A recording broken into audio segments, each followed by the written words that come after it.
Sports Show, time to talk volleyball, mate. One of the great games around the world. It is one of the great Did you games. play a little bit? Oh, we muck about with it. Well, our next guest, one of them played quite a bit, maybe about 20 years, sitting at the top of the ladder, Olympic Games. Just to throw a couple in there. Becchara Palmer joins us. Hi, Becchara. How are you? Hello, I'm really well, thanks. Thanks for having me. Always. And Jack Palmer, of course, one that wants to get to the Olympics. So let's start maybe with you first, Becchara. So retired a couple of years and now a member on the board of Volleyball SA.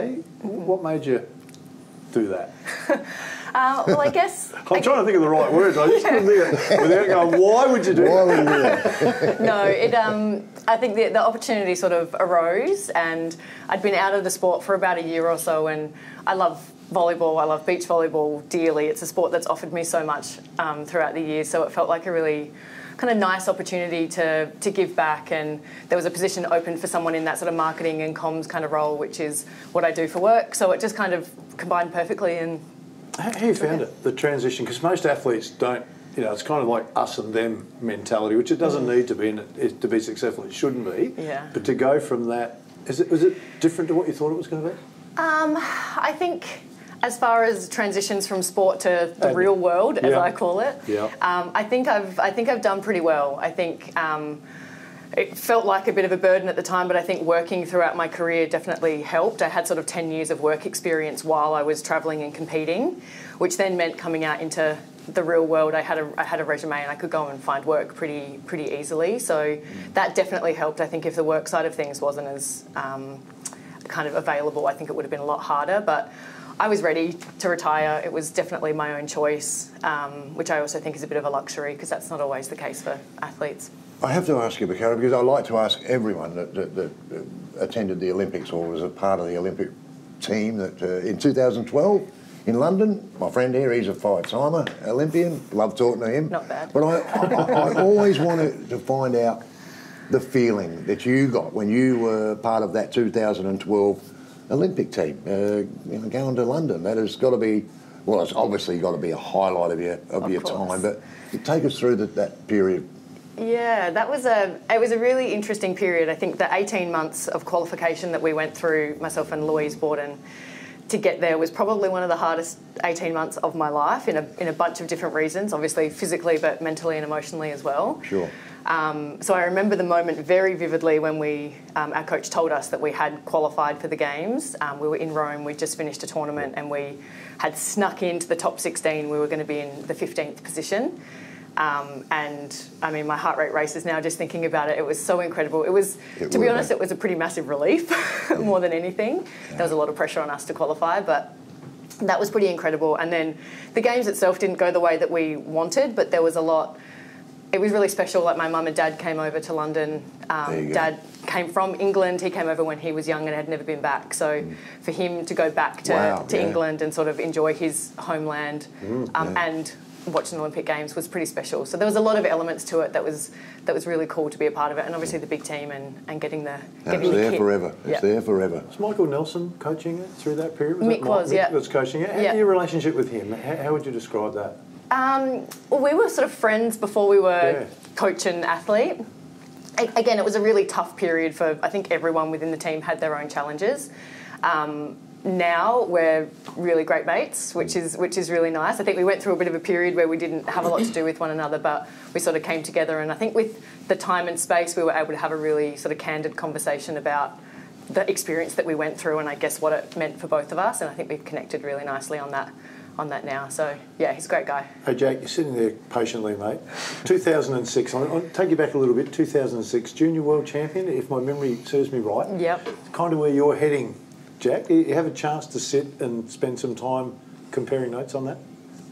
Yeah, a little bit.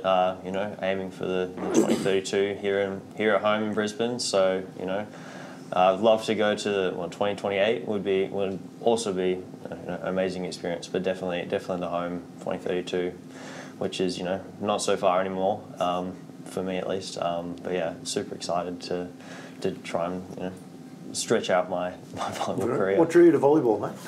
I don't know. I think the biggest thing, especially beach volleyball, is just two of you on the court. So you have a really good connection. Well, hopefully have a really good connection with your partner. And is volleyball such a fast-paced you know, really strategic game and full of experience and full of really great people. So I think just the style of the game has really made me, you know, fall in love with it. Yeah. It's the fitness required for beach volleyball. I mean, people watch it on TV. They love the sport, watch it on TV. I like watching it on TV. Yep. I don't think they quite realise how tough that sport is. It's tougher when you see it live. Well, but it's tougher if you're playing it. I mean, we've all done the beach runs where through sport where they try and, you know, run you up and down the sand hills and whatever. But this is tough. This is a continuous pressure of running up and down. Well, not running up and down because you can't really run up and down. But how much training do you do, mate, to get you through a period like that, a game like that? Because it's got to be tough. Yeah, so for example, last year leading into our sort of first international travel, we were doing, we'd do 3 or 4 conditioning sessions a week. So we used to go down to Henley and we'd do, I don't know, we did like a 500-metre run, and as fast as we could, we'd do some sort of shuttle runs, trying to get those in as fast as we can. But yeah, a lot of sort of running, and especially in terms of, you know, jumping fitness as well is a big one. So making sure we're getting some running and diving, but also, you know, getting up and doing a bunch of jumps as well. Because you can do all the running you want, but it doesn't necessarily always, you know, what is it called? Like match to the jumping. You always got to do a bit of jumping in there as well. Yeah, but it's pretty hard. Were you always a big fella, or did you have a spurt of growth as a kid? Were you always a tall?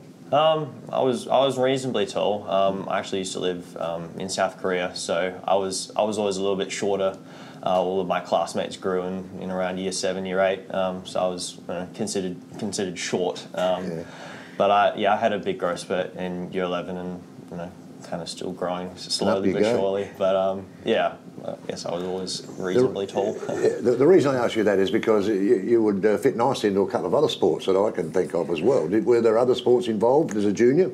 Yeah. We're trying to recruit for footy, mate. Get off it. Leave him over there.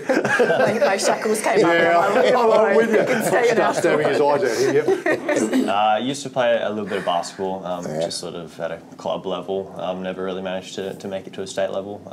Volleyball kind of always gave me the opportunity to play state, so I felt there was more of a pathway to volleyball than basketball. Hey, Becchara, Jack touched on it before. You know, he's trying to sort out who his partners are going to be. How difficult is it to find the right partner? Yeah, I think finding it's unfortunately we have a reasonably small pool, especially when there's other sports trying to come in and take our talent. But we have a reasonably small pool, which means an even smaller pool of blockers and a smaller pool of defenders, and it kind of is a bit of you sort of have to try out a few different ones, and if you find a magical kind of connection, you sort of have to run with it. But a lot of the time, and a lot of the work that we did, it's probably similar with you guys as well, is that you actually have to work on it. Like, you're working on the friendship, you're working on the connection, you're working on that sort of professional relationship that you have on court. Yeah. And it's a really unique dynamic. Like, there's not many sports where you're just 2 people on a court, you have no coach on the court with you.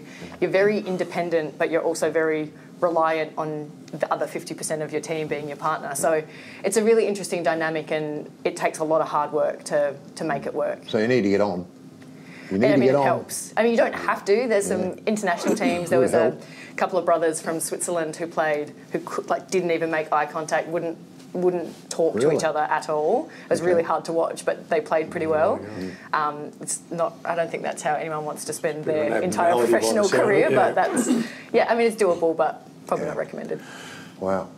Some trips coming up for you, Jack. You're fighting an injury at the moment, mate. How's it progressing? Yeah, really well. Thankfully, got the all clear on no surgery.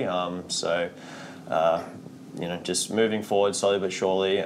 Training is basically back to normal now. So, you know, 5-6 sessions a week, plus lifting, of course. But yeah, so hoping to go away to China, and then flying down to Egypt, and then up to France for our last little. It's a couple of good places to see, mate. Yeah. It's a lower profile sport here in Australia, same as basketball was. Then you go overseas and suddenly it's like you go into Brazil and those places, suddenly China, high profile sport. How have you found the minimal crowd to suddenly maximum crowd? it's honestly really cool to I guess experience sort of lots of people watching your games and sort of supporting you. A bunch of random people that are supporting Australia, or even if you're not playing and just supporting some other country as well. It's always cool to go and play somewhere and have a bunch of people supporting and watching it. I was going to ask very quickly: do we get a little bit of trash talk going on out there in these games? Because you don't notice it. I would never. There's got to be. You play. No way. There's got to be. Not in the last couple of years. Okay, No, for you. Yeah. Does it happen? Is it a part of the sport? Is it? Does the guy on the other side of the net give you a bit of a bad time, or try to? I don't know, there's always some tension, I guess, when the game's tight, but I feel like most teams that I've played, at least, have all had really good sportsmanship. Especially if you hit someone in the face, everyone's always very apologetic. Yeah. But no, I think the culture of beach volleyball is very chill, and everyone seems to get on reasonably well. Yeah. Wow. Glad I didn't Jack. play it. Bright future for you, mate. Stay at it. Takes a little work. Becchara, great to have you in. Great to see you again too. Good luck being on the board. It's a fair challenge. So appreciate your time, both Thanks of you. very much. Thank you. Stay with us still. A bit more to come.